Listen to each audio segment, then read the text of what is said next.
Let me start with this. So apparently big Ben Roethlisberger, he said, among other things, like, hey, look, the Steelers locker room during my tenure there had changed.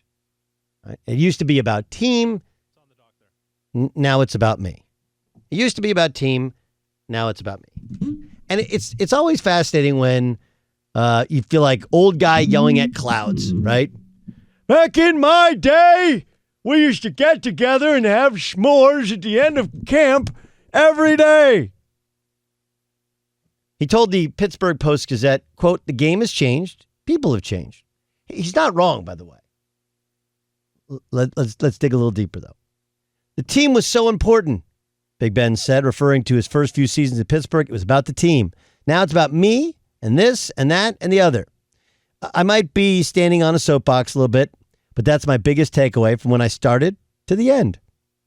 It turned from a team first to a me type attitude. It was hard. It's hard for these young guys too. Social media, they're treated so well in college. Now the new NIL stuff, which is unbelievable.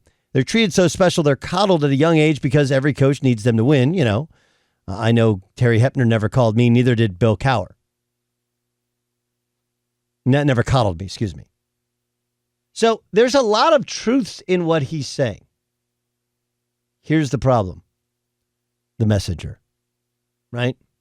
So I shared with you guys this when I was overseas, that I have a couple of friends who played for the Pittsburgh Steelers, and they genuinely said Big Ben was to the point where he was actively retired, where he still wanted to throw footballs on Sundays, but he was never a crazy hard worker. Like Ben Roethlisberger is famous for not touching a ball in the offseason. Like what? Famously coming in ridiculously out of shape. In many ways, there's a little Shaquille O'Neal to him, where he was just so talented and so big and eventually would play himself into shape. But that does shorten your career, or at least shorten the success level of your career.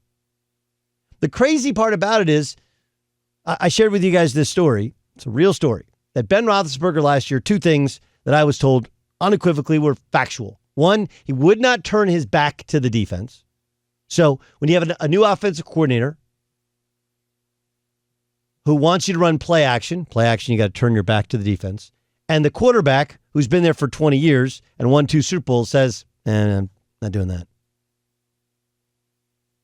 It kind of limits the effectiveness or the variety of offensive looks, right? Especially when you're trying to reestablish the run, something they had struggled with the year before, something they tried to rebuild last year.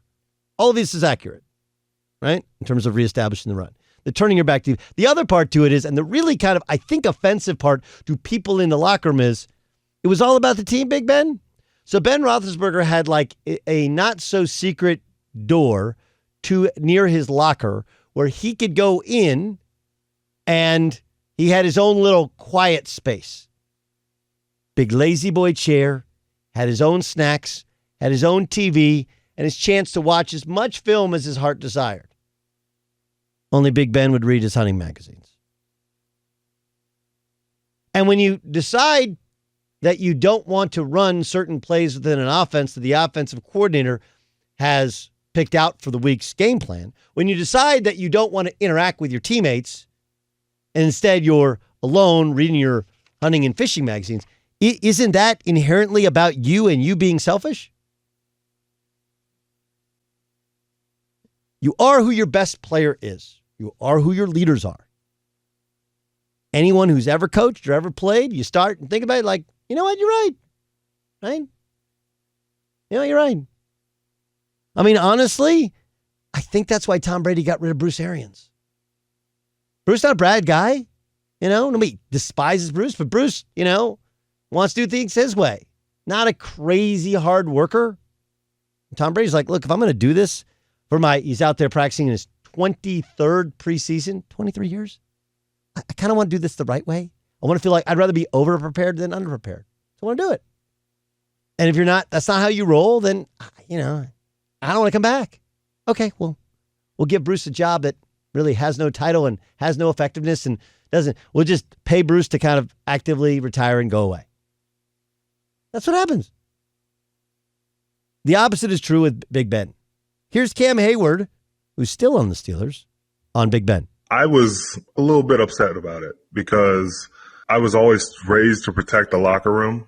And the way it seems is we're looked at as selfish. And I think that's not the point. I think we have a lot of young players that come from different backgrounds. I took offense to that. I think when you have young guys, it's up to the leadership to step up. Obviously, we haven't had a Super Bowl in a long time, and maybe that's where Ben's like, man, if younger guys have grown up, but man, it's up for the older guys to step up and, hold guys accountable.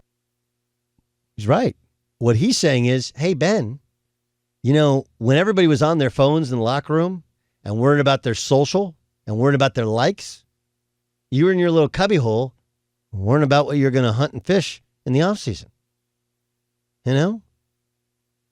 Also, it's important to point out that Cam Hayward did not say he's dead wrong.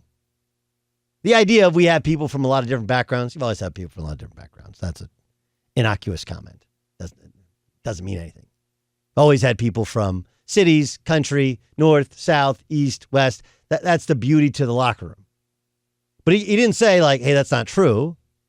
He just said, hey, well, maybe if we had better leadership. In other words, hey, Ben, maybe if you'd actually do what the coaches wanted you to do or interacted with the fellas and said, hey, I'm going to put my magazines down. You put your cell phones down. There might have been a meeting of the minds.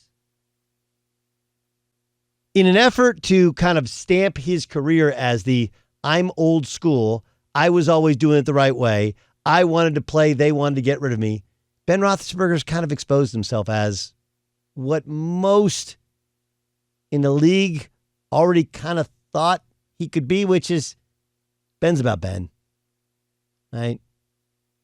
Which is ironic because Ben being about Ben is exactly what he said the new school of NFL players like. He's not wrong, okay?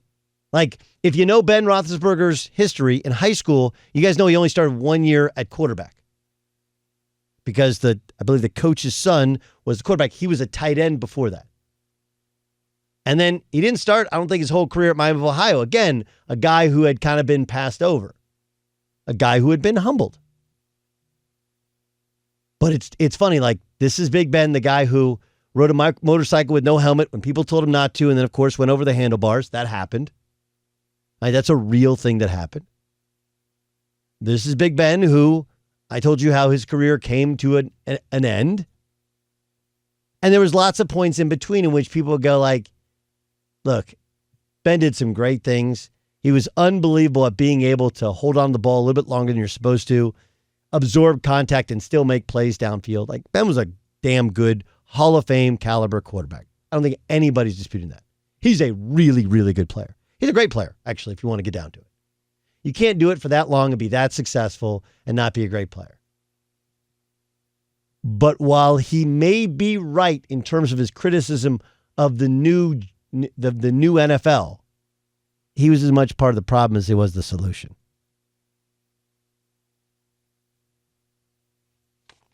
Funny because I asked an NFL GM who had nothing to do with it. I said, Favre or Big Ben? Because I'd always thought Favre in a landslide. Like, I'd actually rather have Big Ben. He's a really good player. He's a great player. But, I mean, and look, this is what happens when guys are used to being in training camp, used to answering questions. They miss the attention. They start saying things and doing the whole old school was better. My generation was better. Until they kind of get held to the fire and people are like, yeah, you were on this generation too.